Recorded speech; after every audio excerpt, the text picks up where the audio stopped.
Čau, já jsem Heiselbaba. TV. Vy asi nic teď nevidíte a vůbec vidět nemáte.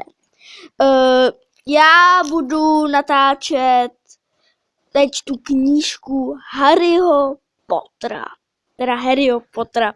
Jo, jsem amatér ještě v dabingu, jo? Takže nebo začátečník, to je jedno. Takže začneme. Harry Potter a relikvie smrti. Jeremy Caroline Rowlingová. Kapitola 1. Pán zla nabírá síly. Kde se vzali? Tu se vzali. Objevili se na úzkém měsíčním svitem zalité silničce pár metrů od sebe dva muži. Na okamžik zůstali oba nehybně stát a mířili si navzájem hůlkami na prsa. Pak ale jeden druhého poznali. Schovali hůlky pod pláště a rychlým krokem se společně vydali stejným směrem. Něco nového, zeptal se vyšší z nich. Nesu vynikající zprávy, odpověděl Severus Snape. Po levé straně lemovaly silničku divoce rostoucí nízké ostružinové keře. Vpravo byl vysoký úhleně zastřežený živý plot. Dlouhé pláště oběma mužům za chůze povlávaly kolem kotníků. Už jsem se bál, že to nestihnu, ozval se Kaxley. Drsné rysy jeho tváře vystupovaly v paprstích měsíce a ustupovaly ve stínech stromů. Jejíž větve se vzpínaly nad silničkou. Bylo to trochu složitější, než jsem čekal. Doufám ale, že bude s výsledkem spokojený.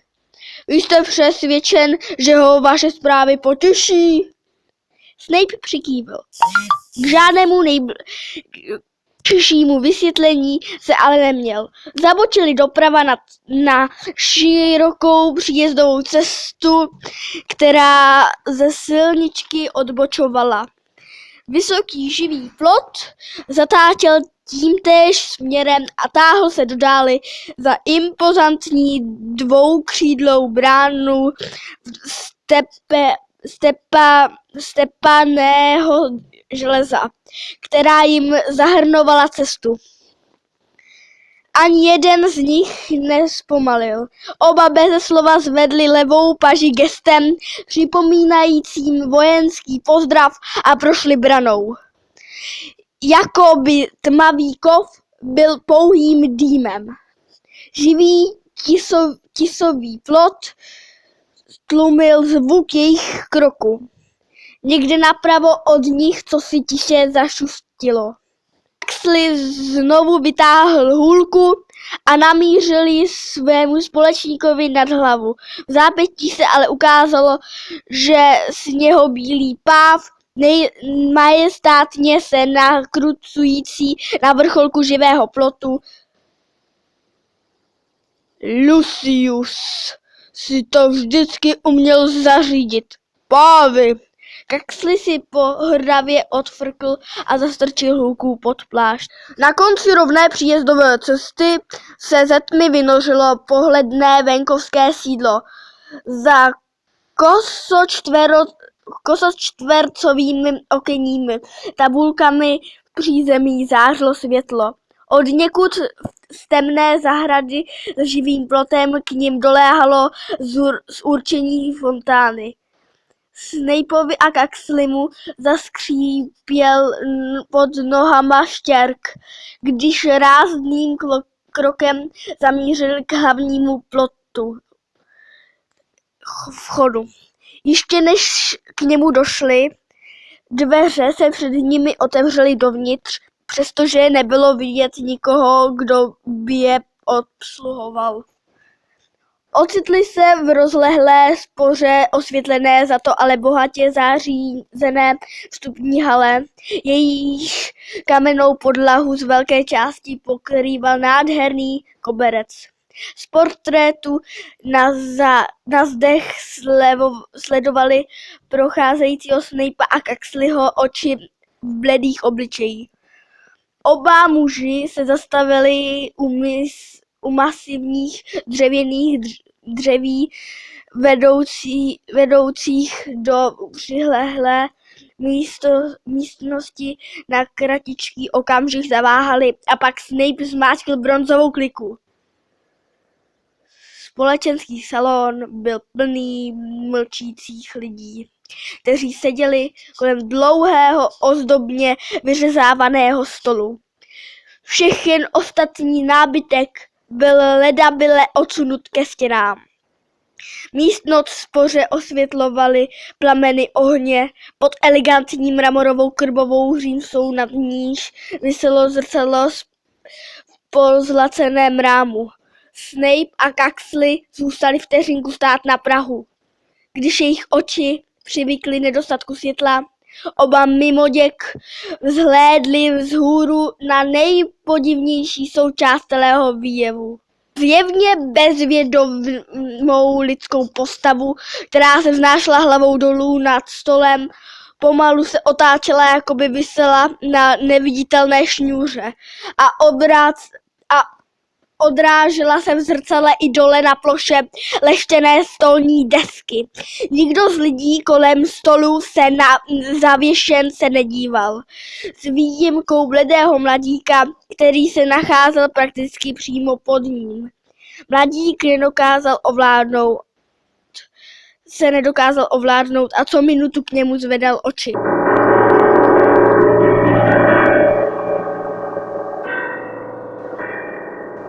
Kaxley a Snape! Ozval se vysoký jasný hlas od čela stolu. Málem jste se opozdili. Muž, který promluvil, seděl přímo před krbem, takže příchozí zpočátku stěží rozeznámali víc než pouhou siluetu. Když ale přistoupili blíž, zazářil na ně z ponurého přítmí mužů v obličeji. Holá lebka, připomínající hadí hlavu, názdry jako dvě úzké štěrbiny a zářící rudé oči se svislými s orničkami. Pleť měl bledou, že se zdálo, jak by perlově světelkovala. Ty pojď sem, Severusy! Ukázal Voldemort na židli po své pravé ruce. A Kaxley si se nevedli do nohova. Oba se usadili na určená místa, většina přítomných kolem stolu sledovala Snape'a a na ně se také Voldemort obrátil jako na prvního. Tak co? Můj pane, Fénixův řád má v úmyslu přestěhovat Harryho Pottera z jeho momentálního bezpečného úkrytu příští sobotu za soumraku. Tato zpráva vyvolala u stolu zjevný zájem, někteří z přítomných stuhli, jiní se nepokojeně zavrtěli, všichni ale hleděli na Snape'a a na Voldemorta. V sobotu za soumraku, opakoval Voldemort. Rudé zorničky se zavrtaly do Snapeových černých očí tak pronikavě, že se někteří z přihlížejících odvrátili, jako by měli strach, že je divokost černokněžníkova pohledu popálí. Snape však na rozdíl od nich klidně hleděl Voldemortovi do tváře a po vteřině či dvou se Voldemortova ústa bez rtů skřivila v cosi, co připomínalo úsměv. Dobře, velmi dobře, a tato zpráva pochází ze zdroje, o němž jsme mluvili, potvrdil Snape. Můj pane! Kaxley se předklonil a zadíval se na dlouhý stůl, na Voldemorta a na Snape'a. Obličeje všech přítomných se obrátili k němu. Já slyšel něco jiného, můj pane. Chvíli čekal, když ale Voldemort nic neřekl, rozhodl se pokračovat. Dauliš, to je ten bystrozor. Se mezi řečí zmínil, že budou Harryho Pottera stěhovat až 30. To znamená předvečer jeho 17. narozenil. Snape se pousmál. Můj zdroj mi prozradil, že mají v plánu vypustit nějakou falešnou zprávu a to je nepochybně ona. Dawlish je pod vlivem matoucího kouzla. Nebylo by to poprvé, je o něm známo, že je snadno ovlivnitelný. Ujišťuji vás, pane, že si tím byl Dawlish zjevně naprosto jistý. Trval na svém kaxli. Pokud na něj použili matoucí kouzlo, já si s tím přirozeně jistý. Usklíbil se Snape. Já ho mohu zase ujistit vás, Kaxli, že oddělení mistrozorů nebude v další ochraně Harryho Pottera hrát žádnou roli. Řád je přesvědčen, že máme na ministerstvu svoje lidi. To už je asi pro toto video všechno. Dejte like, nedávejte dislike, protože jsem 3 stránky. Jestli chcete pokračovat, dejte 5 lajků. 5 lajků, je to málo. A čau.